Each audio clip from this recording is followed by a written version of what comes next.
Live from KSAT 12, the 6 o'clock news starts right now. Look at that. Look at that wall of water damming up against that bridge there. You can see just how strong that water is, creating a geyser of strength. And just even every now and then you'll see a piece of debris coming down that river, Justin, and that is going so fast. The flood started getting bigger, and it was going up to, we have bunk beds in our cabins, and it was going up to the top bunk, and we had one choice, and we had to swim out of our cabins. He was trying to come back on the water with his two babies in his arms.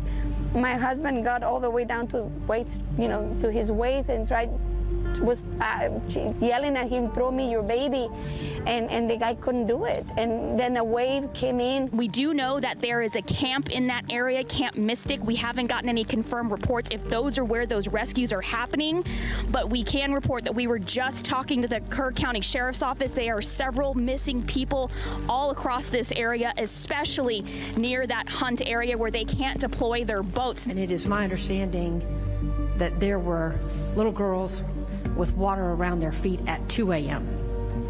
at Mystic, and were told, stay in your cabin.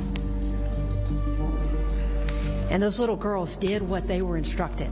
I immediately felt this mix of gratitude and guilt at the same time. I was so happy to hug my kids, but I knew already that so many other parents weren't going to be hugging their kids that night and maybe ever again.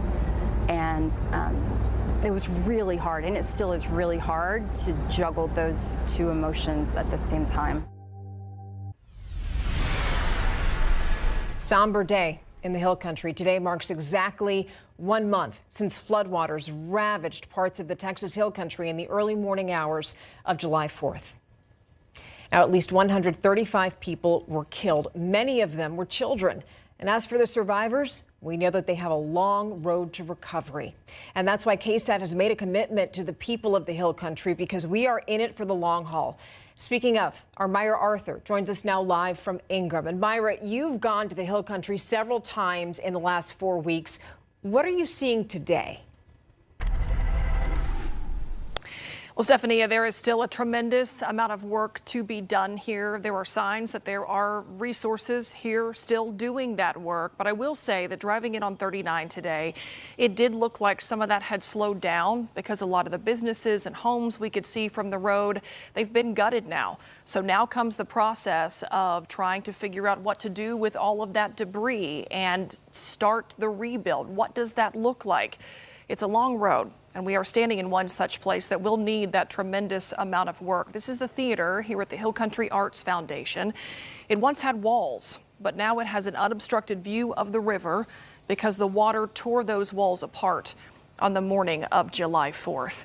You know, over the last month, we have been sharing stories about just incredible losses that people here in the Hill Country have suffered. But we have not heard about the things people lost that were expensive, or the things people lost that were the fanciest. What we have heard are about the things they lost that were the most meaningful, the memories that they lost. Our Courtney Friedman has been keeping in touch with one woman in Hunt who lost some very special scrapbooks, but in really a miracle, she was able to find at least one of those. Courtney, you're joining us now live from Hunt, and she reached out to KSAT to help reconnect her with those memories. Yeah, we've covered so many stories, met so many people, but this one has always really stood out to me. And we are back here in Hunt at Pamela Nelson Hart's home right here along the Guadalupe River, checking in on her and also her special scrapbook that is still drying out page by page. Her friends saw the scrapbook of all places on the news. They contacted KSAT, and we had the honor and opportunity of being part of her mission to find it. All these little pieces of my life and my husband's life. Lives they're grateful to have after furious waters poured from the hills into their Hunt neighborhood July 4th, taking so much of what Pam Hart loved. I knew there were people who weren't going to be here anymore. Just by driving in, you could tell their houses were all gone, and It was really hard. She lost all 3 of the neighbors around her property, which was also destroyed. Yet that night, she happened to be out of town. This is my peace place. And so how do you bring it back to that? Look what they found all these. One way is focusing on what survived. I'm a scrapbooker. I have been all my life. But it wasn't in this way she thought she'd be reunited with her special album. That was that picture and the ABC piece. Her friends saw this photo from the scrapbook on ABC News coverage of the flood. An album of family photos. And your friend's just watching this on ABC News? Goes, oh, that's you right there. And immediately called KSAT. We got her in touch with ABC in New York, and the power of connection took hold. 2 miles down the river. I can't believe that. I'm 2 miles from the Hunt store, and that's about where it was found. They just carried it so fast. The fact that these all didn't fall out is amazing. These are pages that have actually been pulled out of the mud and we've been drying them individually. This is a birthday card. I know, this was his 70th birthday party. Getting these little pieces back, do you think it helps a grieving process a little bit? Because you've lost a lot. Something like this where I can just sit and dry a page and dry a page and dry a page, it's therapeutic. And it's something you can do. It's something I can do. Yeah. And that's all you can do right now. That's all. We're day at a time. Each day, drawing a little more strength from the important things, like precious memories and never-ending support. Thanks for showing up. The gratitude I have for people showing up and wanting to tell the story and wanting to help has been incredible. And the land we are standing on now has been in Pam's family for more than 100 years. So as a conservationalist, her goal now is to make sure to work with the neighborhood to restore this land so important to everyone here. And of course, the beautiful Guadalupe River. And we will follow their journey to do just that. For now, we're live in Hunt. Courtney Friedman, KSAT 12 News. Myra, back to you. Courtney, amazing that she's got those tangible memories back and then has, the willpower and the path forward to hopefully make some new ones. Courtney, thank you.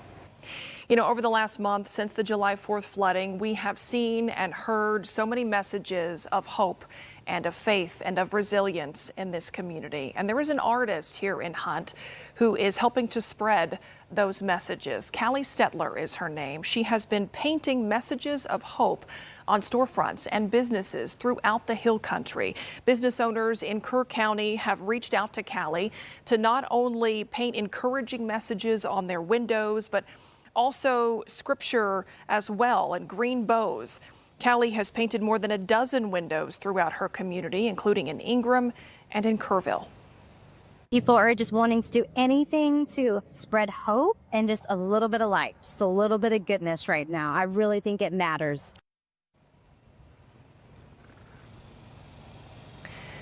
And you can see so many of those messages, those green bows that have now become synonymous with not only the victims at Camp Mystic, but all of those who died here in the Hill Country as you drive in. Callie lives in Hunt, but she says this entire area is her community, and she lives just about 9 miles from Camp Mystic that suffered so much loss.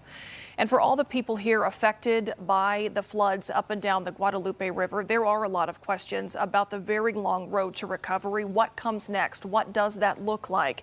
But there were also questions about what happened or did not happen on the morning the floodwaters rose on July 4th. Why were city leaders so caught off guard by this? And could any more have been done to save more lives? We're going to take a closer look at those questions and the answers that we have so far coming up in our 6:30 half hour. For now, we are live here in the Hill Country. Stephania, I'll send it back to you in the studio. Myra, thank you so much for that, and we'll see you in just a bit. It's truly hard to start over. We think about something and it's like, oh, let me go get it. Oh, wait, we don't have that anymore. We've heard that from so many survivors. They're actually starting from scratch after losing everything last month. You saw some of that in Myra's report. Many of them are turning to the Federal Emergency Management Agency, or FEMA, for help. So we checked with FEMA to get a clearer idea as to how that agency is responding. FEMA has something called the Individuals and Households Program. It supports eligible flood survivors with things like rent, temporary housing, home repairs and replacement, and water, food, prescriptions, infant formula, personal hygiene items, fuel for transportation, and medical and funeral expenses. A FEMA spokesperson said the agency has approved at least 432 households in Kerr County for the program. As for when those people will get the aid, that depends. After someone applies, they'd get a letter from FEMA. And let's say someone asks for help with home repairs. FEMA says an inspector would call 7 to 10 days after they submit the application to set up a home inspection. But let's say you get denied. Don't give up. FEMA says when an application isn't approved, it often means the agency needs more documents or information. If you need immediate help and you're in Kerr County, go to the Disaster Recovery Center at the First Baptist Church on 625 Washington Street. It's open every day from 8 to 7, and the sooner you apply, the better. Hill Country flood victims have until Thursday, September 4th to apply for FEMA disaster assistance. Now, the quickest way to apply to FEMA is online at disasterassistance.gov. Survivors can also use the FEMA mobile app or actually call the FEMA helpline. That number is 1-800-621-3362. We also have all this information if you look for this article on our website, KSAT.com. Now we're going to take a live look outside and just give you an update on the roads right now. And there you go. Happy to tell you that there's really not a lot of drama on the roads right now, which is very good. So here's a question that people are asking, and that's whether out-of-state Texas Democrats could be forced out of office, because that's what Governor Greg Abbott is threatening to do to them. At the moment, State House Democrats have left Texas to keep what they call a, quote, racist gerrymandered map from moving ahead.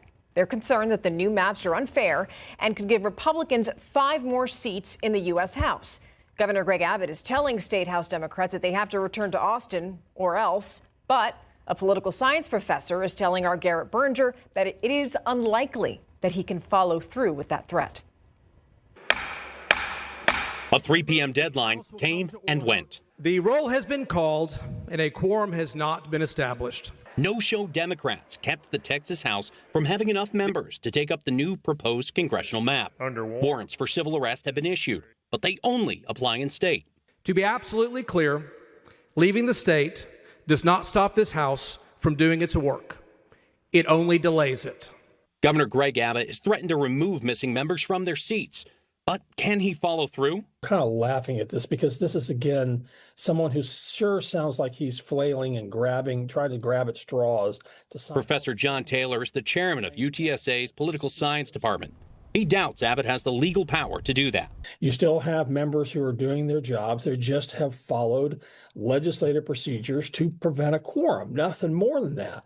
Some House Democrats have gone to Illinois, including San Antonio Representative Trey Martinez-Fisher, who says other states and the country are, quote, waking up. We'll go day by day until we believe that this is an issue that is going to not only, that the country is going to respond to this, and we believe we're having an impact by encouraging other states to do the same so that we can offset whatever cheating and scams are taking place in the state of Texas. But beyond suggesting a tit-for-tat redistricting fight with other states, he avoided saying what exactly it will take for Texas Dems to come back. You keep saying waking up, but what needs to happen? Well, you asked some very good questions, but I think you're just going to have to wait and see like everybody else. But will this work? To draw attention and possibly force redistricting in other states? Taylor says maybe. To stop it from passing in Texas?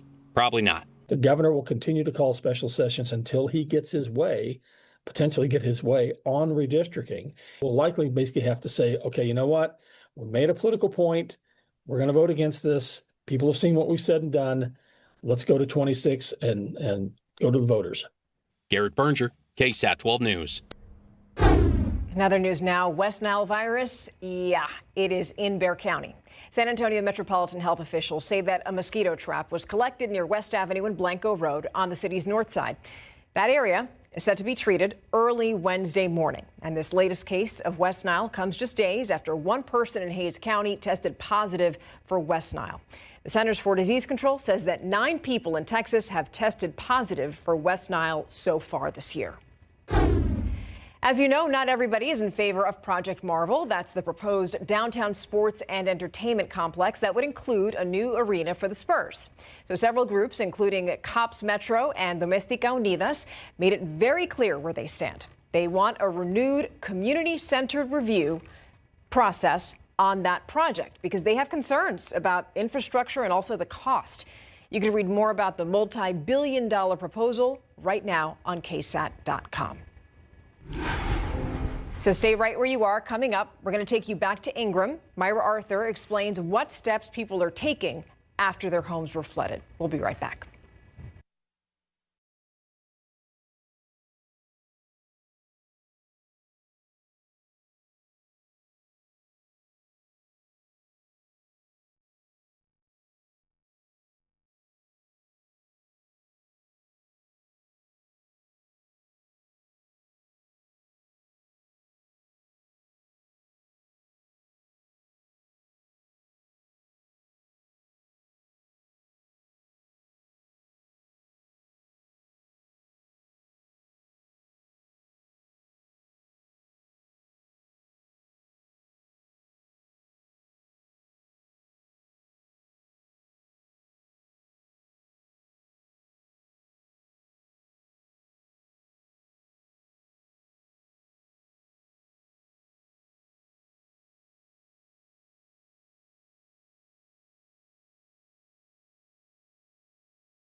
Welcome back here live to the Texas Hill Country, where we are marking 1 month since that deadly July 4th flood. We're here in the Ingram area, just one area along the Guadalupe River, so heavily impacted by the floodwaters that day. You know, when your home fills up with water and when everything you own is practically destroyed, where do you start the recovery process? What do you do next? There is one group here that is making sure so many homeowners in the Hill Country don't have to come up with those answers on their own. We met the Churches of Christ Disaster Response Team. They are a group out here helping to clean out homes, helping to repair and rebuild, gut them, doing it all for free. Take a look. Mark Coben has seen disaster before. We've done hurricanes down in Louisiana, I've done floods in Florida. This is the worst one I've ever seen. He's from Canyon Lake. So we're about 50 miles down the river. And he's here to help. We do what we can to demo it, and then we'll do what we can to rebuild. You see the water line up on the wall on there. We try and go at least a couple feet above, but In this case, because it's so high, we've gone to the ceiling on it. Mark is with the Churches of Christ disaster response team. Volunteers come from all over to help, however, all for free. We talked to somebody from Maine, we had somebody from West Virginia. Did you get the salad dressings out? I am from South Portland, Maine. Back at the Riverside Church of Christ in Kerrville, I am making sweet and sour cabbage. Joni Russell is keeping the volunteer crew fed. However long that they need me through the rebuild, through the rip out, through whatever, I'm here. Here is also where these volunteers are sleeping, in trailers or even in Sunday school classrooms. That's their getaway space. That's where they're going. Working, they are sleeping, they are living. They're living right here. Now out of this church Yes. to be here to help. Absolutely. How do you know how to do all of this?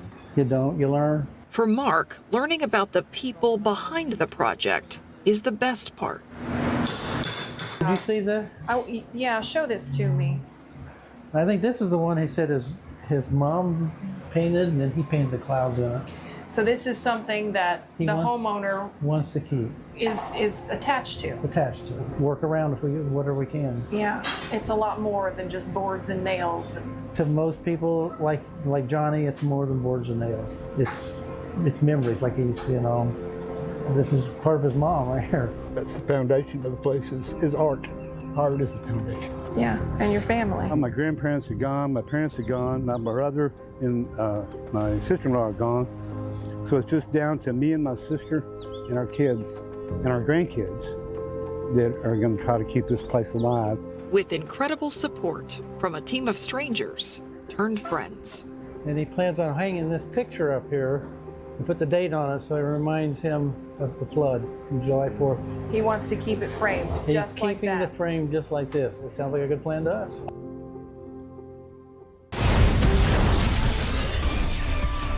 Wow. Okay, 6:20 right now, 91 degrees. It looks just looks a little gray out there right now. I don't know if it's my monitor here, but that's not the point, Adam.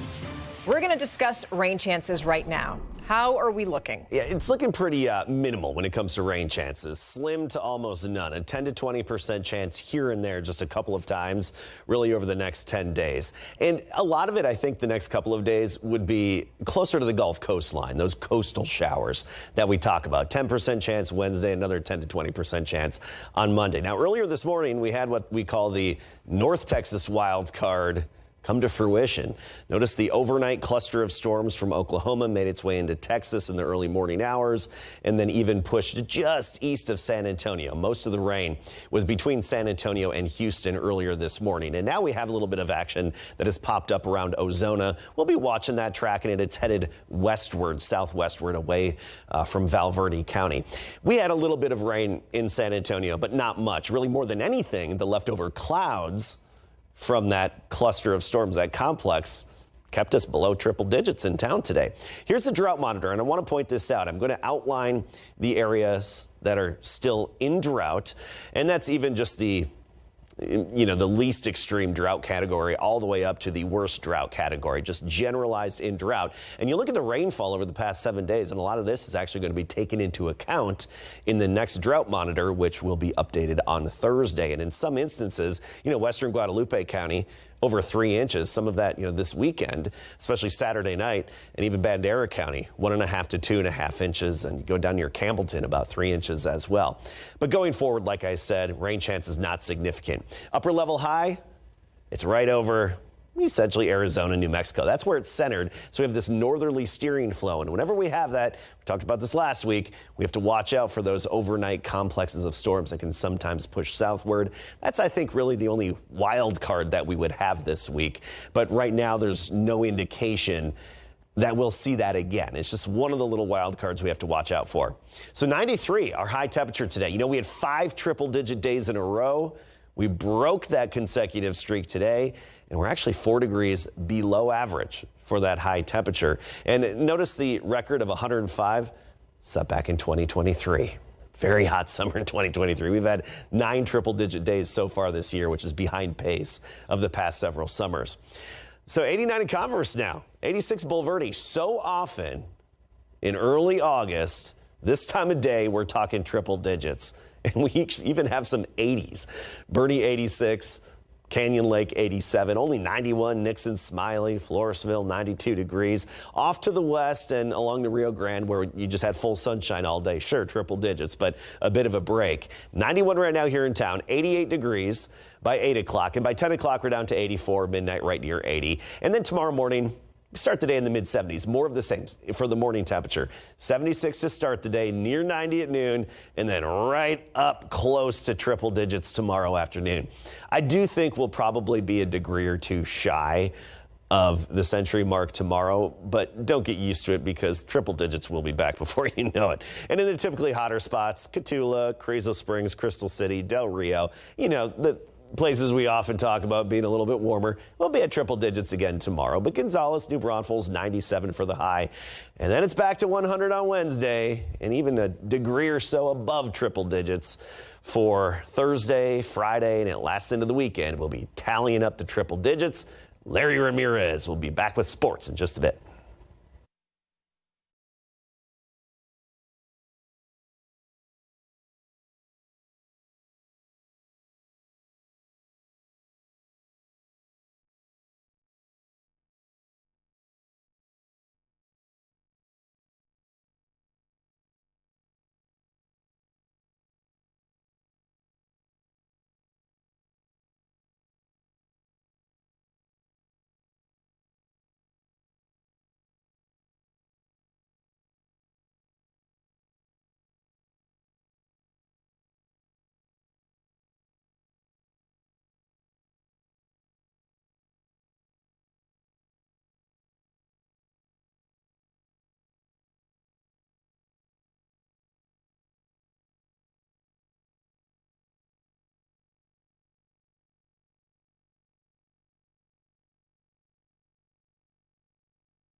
Our KSAT 12 sports team from midnight all the way until sunrise this morning was fanned out across the area covering the first day of high school football practices. Today is the day most programs can officially begin practicing for the 2025 season. Some teams even started right at midnight.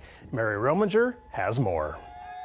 Hey, Larry, yeah, this really has to be one of the best traditions in high school football and maybe even sports as a whole. Teams hitting the gridiron at midnight as soon as they get the green light to begin their practices for the upcoming 2025 season. We're starting off our route in Lytle as the Pirates are wasting no time in front of a packed house to begin their preps for 2025. It's honestly an awesome feeling. Not a lot of schools in Texas get to do this every year, like 30 years in a row. It's pretty special. It's actually pretty good to see, we still have people out here supporting at midnight, so I can't wait till what Friday nights are going to be like. We just got to keep it pedal to the metal. We won 5 straight games last year, or we were 5-1, and I just think we got a little bit complacent, thought we were going to, smash all these other teams, and we just lost 4 in a row, and it just didn't turn out the way we wanted to, but this year, I think we learned from last year. I think we're going to have a good season this year. All right, the energy in Lytle was contagious, but now we are at Holy Cross to see how the 2024 TAPS Division III state runners-up do midnight practice. Man, I'm fired up. We get to start football practice in the state of Texas. This should be like a national holiday around here. It felt great. I mean, just the support of the community and, just the music, everything down to the little details. Last year we came up short of the goal, so we all have a little bit of fire in us to try to get it back and finish the job this year. Well, that was a common theme across Lytle and Holy Cross. Last year's disappointments fueling an intense midnight practice to kick things off for the 2025 season. We'll send it back to you, Larry. And thank you, Mary. Our high school football coverage also took us to Davenport High School, where the Wolves were fired up to get practice number 1 going. Coming off a disappointing ending to a 10-win season with a second-round exit in last year's playoffs, these Wolves are using that as motivation while having a quarterback battle, and head coach J.D. Zimmerhansel likes them competing. We have a sophomore, Trisha Torres, and then we have a junior, Brady Eggleston. They've both been going at it back and forth, and through spring, one would have a little bit better day than the other. Then the next day, the other one would have a little bit better day. All through 7-on-7 this summer. So right now, it's anybody's ball game. They're both young guys, but they're great at what they do, and they've put in the work this summer, and so whoever's at the starting position, I trust that they're going to excel. Our offense is really built around just tempo and going, so a lot of our first practice is going to be just getting ourselves conditioned and just ready to move at full speed. I think as a defense, our chances are really high. Our front 7 is unbelievable.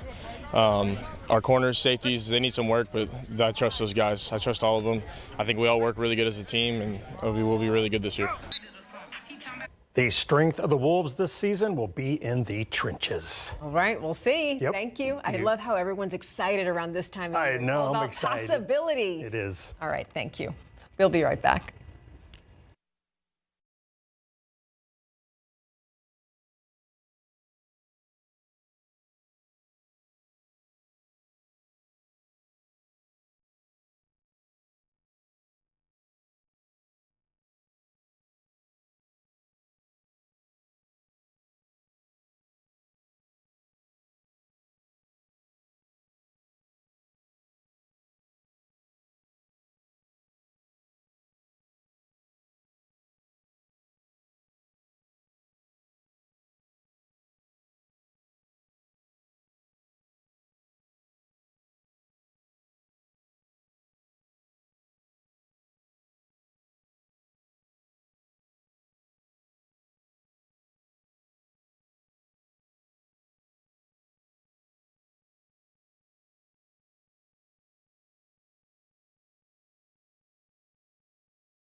Welcome back here live just off the banks of the Guadalupe River here in the Texas Hill Country. You know, in the month since those flood waters hit this area, damaging so many parts of Kerr County, we've learned a lot about what happened in terms of the emergency response on the morning of July 4th. From city leaders in Kerrville being caught flat-footed to delays in alerts being sent out to people. Public records have painted a picture of local leaders being unprepared for this. Our KSAT Investigates team has been looking into, over the last month, the decisions that were made on that day. Here's Dylan Collier. Days after River Inn General Manager Scott Towery was credited with alerting guests to the rising floodwaters that would soon wreck the resort and hunt, he made it a point to tell us this. 5:30 in the morning is when we got our first alert. A notification was delivered to his phone after the water had already begun to recede. Hours into this that was upsetting. Kerr County has used the Code Red emergency alert system for 16 years, but when a rescuer called for one to go out that fateful morning, is there any way we can send a Code Red out to our hunt residents asking them to find higher ground? He was told sending the alert would require a higher up to sign off. 10-4 standby. We have to get that approved with our supervisor. What followed was a more than 1 hour delay before alerts finally went out. Emergency call logs show dispatchers in Kerr County started to receive flood-related calls July 4th around 3:30 a.m. What started as victims calling for help turned to welfare checks, missing persons, and death investigations later that morning. Internal Kerrville emails revealed the city's off-duty firefighters weren't called to their respective stations until just before 9 a.m., hours after it had already become a catastrophic flooding event. After Kerrville City Manager Dalton Rice updated City Council that water rescues were underway, City Councilwoman Brenda Hughes responded, quote, "Ugh, not what we needed today." We'll continue to stay engaged, and I'll be here. I'm going to go up to the camp, Mystic, and I'm going to go around town and spend some time here today. Hours after Rice stood behind Department of Homeland Security Secretary Kristi Noem during a July 5th press conference in Kerrville, he received a text message from a city staffer who wrote, "Just saw you met Homeland Barbie. How is she?" To which Rice replied laughingly, quote, "Basically Homeland Barbie." The phrase has been used to mockingly refer to Noem since she was confirmed as DHS Secretary early this year. Those same records confirm the Hunt Power Station was covered by up to 8 feet of water and could take several months to be repaired. At nearby Camp Mystic, state records show the property was inspected just 2 days before the storm and had required emergency plans in place. 27 campers and counselors died in the floods. It remains unclear why some of the camp's cabins were built so close to the Guadalupe River. KSAT Investigates is still waiting to learn more about what Kerr County leaders talked about in the hours before and after the flooding event. That includes emails and text messages from Judge Rob Kelly. Rest assured, no one knew this kind of flood was coming. Sheriff Larry Latha. I'm not trying to deflect him, okay? And Emergency Management Coordinator William B. Dub Thomas. I was awakened around 5:30 a.m. on July the 4th by my wife. For KSAT Investigates, I'm Dylan Collier. KSAT is going to continue to honor the victims of the flood here in the Hill Country and to share the stories about the triumphs and the challenges that lie ahead. At the same time, it is our duty to get information to shed more light on how all of this unfolded, to report facts that could help explain exactly what happened that morning, if it could have been prevented to some degree, or if it could be mitigated in the future. Stay with us. We're going to take a quick break. We'll be back after this.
$100 million. That is how much the Community Foundation of the Texas Hill Country has raised in 1 month for flood victims. If you've been impacted by the floods in a direct way, the Community Foundation encourages you to fill out a resource assessment, and you can find that by scanning that QR code that you see on your screen, or you can just look for the story on the homepage of KSAT.com. So now we're going to take you outside the live cam here, but in San Antonio, 91 degrees out there. We're going to talk about triple-digit weather that is heading our way, along with some rain chances, when Adam Caskey joins us right after the break.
A bit of activity earlier this morning. Most of it was far east of San Antonio, but we even picked up a few showers locally. More than anything, extra cloud cover to give us a little bit of natural shade and limit our high temperature to 93 today.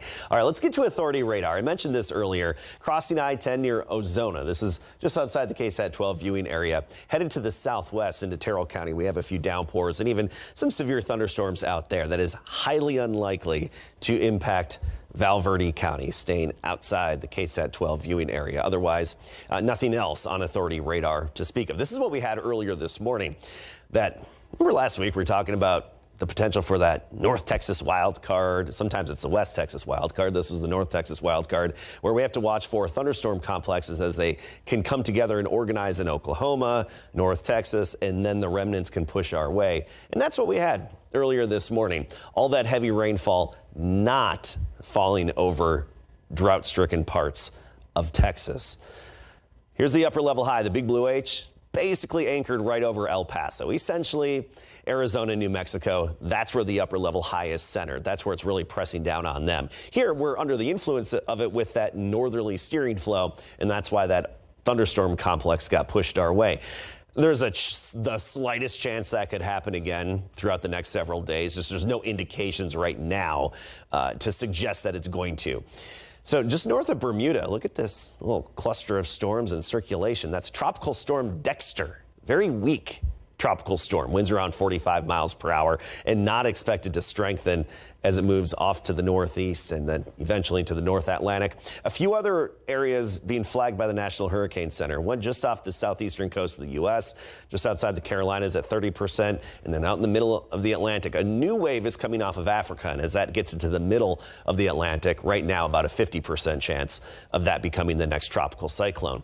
Around here, when it comes to rainfall, slim to none going forward. Again, we'll watch for that wild card. It's just unlikely we'll see that turn into anything. Around here, we just have the slightest chance of a few showers in the days ahead, and I think that's mainly going to be coastal showers, the more common activity that we see this time of year, especially closer to the Gulf coastline, but even the coastal plain. Lavaca County, down to DeWitt County, Karnes County, you could see a few of those showers the next couple of afternoons.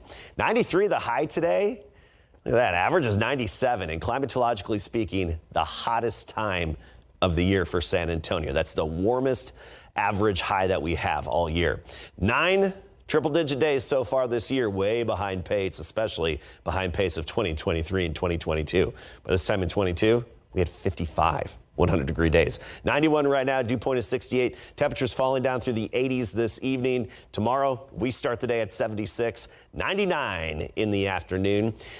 Triple digits will be returning. I think most of us will be just under 100 tomorrow, but they'll be back by Wednesday, lasting on into the weekend. We'll see you in just a minute.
We've been talking throughout this show how today marks 1 month since the deadly flooding here in the Hill Country, a time when so many people on July 4th, so many visitors were staying right here along the banks of this river.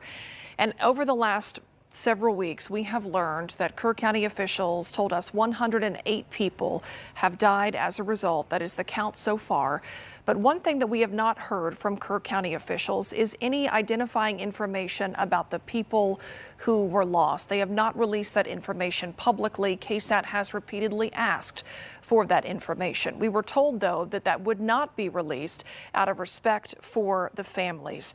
So in an effort to try to honor, not just tell you about the loss, but honor the lives as well, honor these faces and their names, KSAT has put together as much information as we could about who these people were, relying on family members, obituaries, friends, employers, and credible media outlets. Here's our Avery Everett.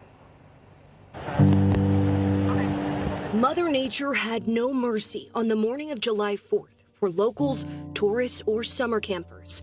Camp Mystic was the camp hit hardest by this tragedy. Girls come from all over Texas and beyond to spend part of their summer at Mystic. On July 4th, camp was in session. 24 8- and 9-year-old girls have been confirmed dead following the flood, along with 2 camp counselors. One girl remains listed among the missing, but is believed to be among the deceased. Not all the 750 girls reportedly at Camp Mystic fell victim to flash flooding.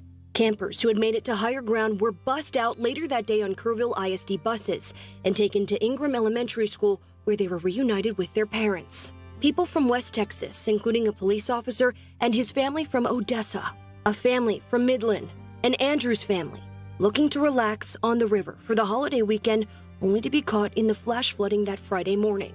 Visitors from New Braunfels, Dallas, Houston, Beaumont, and so many more from all over the state and all over the country. They had come back to this spot that held a place in their hearts, one of friends, one of family, and one of fellowship.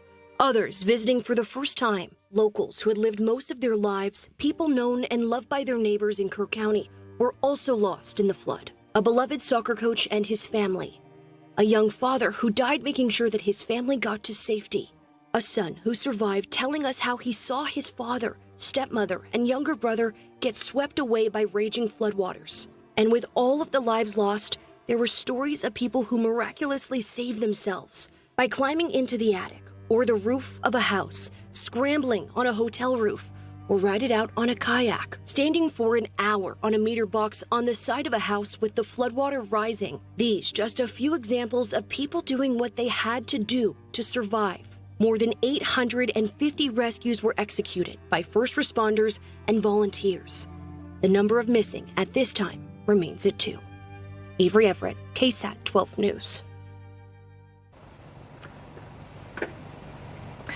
We have filed public information requests with both Kerr County and the state to get information on who those victims were. Kerr County replied to us and told us that they did not keep a list of those victims and that any names would have to come from the state. So we have put in a request for that information with the Texas Department of Public Safety, but we have not yet heard back.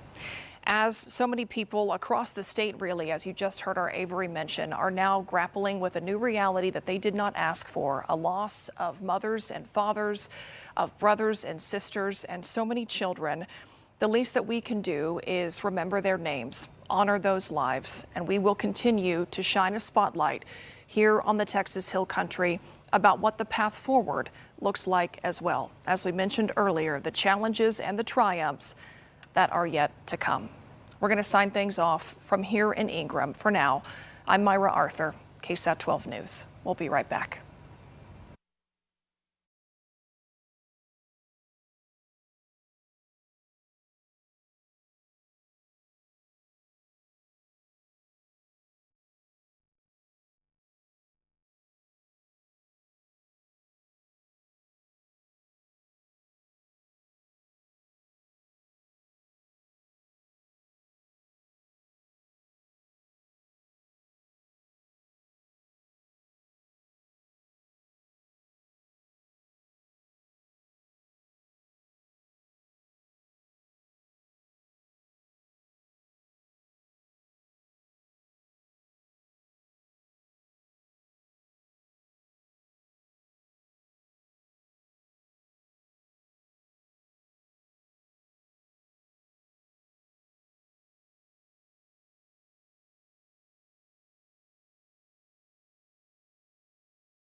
All right, before we go, we want to give you a live look at our roads, which look smooth except for right here. This is Loop 410 at West Military Drive, where I was just looking right here. It looks like there was some sort of a vehicle fire. 2 lanes right now are blocked off to or it looks like, yes, 2 lanes blocked off to traffic.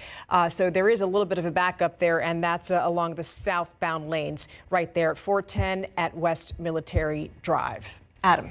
So we had a break from triple digits today. Don't get used to it. 99 tomorrow, and then it's back to 100, give or take a degree or so. Don't get for the most part. All right. Thank you. And we'll see you right back here on the Night Beat.